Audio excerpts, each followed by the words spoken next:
Tidak semua cerita datang untuk dimengerti. Sebagian hadir hanya untuk menemani mereka yang sedang bertahan. Dengarkan pelan-pelan.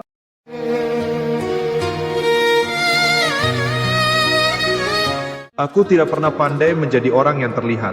Bukan karena aku ingin menghilang, melainkan karena pikiranku selalu berjalan lebih dulu sebelum kata-kata sempat keluar. Di kepalaku, setiap kemungkinan berbaris rapi. Apa yang seharusnya kukatakan? Apa yang mungkin terjadi? Apa yang bisa rusak jika aku salah langkah? Aku terbiasa hidup di dalam kepala sendiri. Di sana segalanya lebih tenang, lebih bisa dikendalikan. Tidak ada keharusan untuk segera menjelaskan diri. Aku tidak merasa kesepian. Aku hanya terbiasa sendiri dengan pikiranku sendiri. Setiap hari aku datang ke tempat kerja dengan rutinitas yang sama. Meja, kursi, dokumen, layar. Lingkungan ini rapi sunyi terukur. Tidak ada yang menuntutku bercerita, tidak ada yang bertanya terlalu jauh.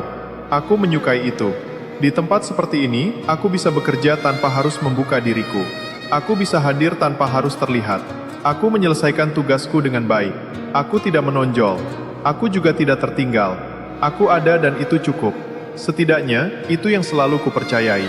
Aku tidak tahu sejak kapan perhatianku mulai berhenti di satu orang. Tidak ada momen besar, tidak ada percakapan panjang, tidak ada cerita dramatis. Hanya kebiasaan kecil. Cara ia menyapa, cara ia diam, cara ia duduk sambil menatap layar seolah dunia tidak sedang menunggu apapun darinya. Aku mengenali ketenangan itu. Aku tahu rasanya. Dan tanpa disadari, rasa itu tumbuh. Pelan, tenang, tanpa meminta izin. Aku tidak jatuh cinta dengan keras.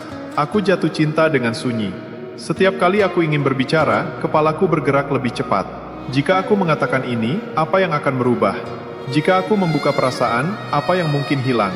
Aku tidak takut ditolak. Aku lebih takut mengubah sesuatu yang selama ini stabil. Aku takut kehilangan keseimbangan.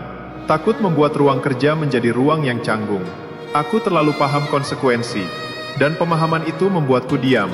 Orang mengira diam berarti tidak merasa. Padahal diam seringkali adalah bentuk paling sibuk dari pikiran. Setiap hari aku membawa perasaan itu tanpa pernah menunjukkannya. Aku memilih berbicara secukupnya. Menjaga jarak yang aman. Menyimpan batas yang rapi. Bukan karena aku tidak ingin dekat, melainkan karena aku terlalu menghargai keteraturan yang ada. Aku tahu, tidak semua perasaan perlu diwujudkan. Tidak semua rasa harus mencari bentuk. Ada perasaan yang cukup disadari, lalu disimpan agar hidup tetap berjalan. Aku akhirnya memilih diam. Bukan sebagai kekalahan. Bukan sebagai pengorbanan dramatis. Melainkan sebagai keputusan sadar. Aku memilih menjaga apa yang ada, daripada mempertaruhkan semuanya demi satu kemungkinan yang belum tentu sanggup kuterima. Aku tahu ini tidak romantis. Aku tahu ini tidak seperti cerita kebanyakan. Namun bagiku, ini adalah bentuk kejujuran. Aku tidak ingin menjadi versi diriku yang tergesa-gesa hanya untuk memenuhi apa yang terasa indah sesaat. Aku masih datang ke tempat kerja yang sama. Masih duduk di kursi yang sama. Masih menjalani hari dengan ritme yang sama. Perasaanku tidak pergi. Ia hanya tahu tempatnya. Mungkin suatu hari aku akan berani bicara. Mungkin juga tidak. Namun hari ini, aku memilih hidup dengan tenang.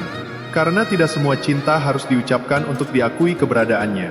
Dan tidak semua diam adalah ketidakberanian. Kadang, diam adalah cara seseorang menjaga hidupnya tetap utuh.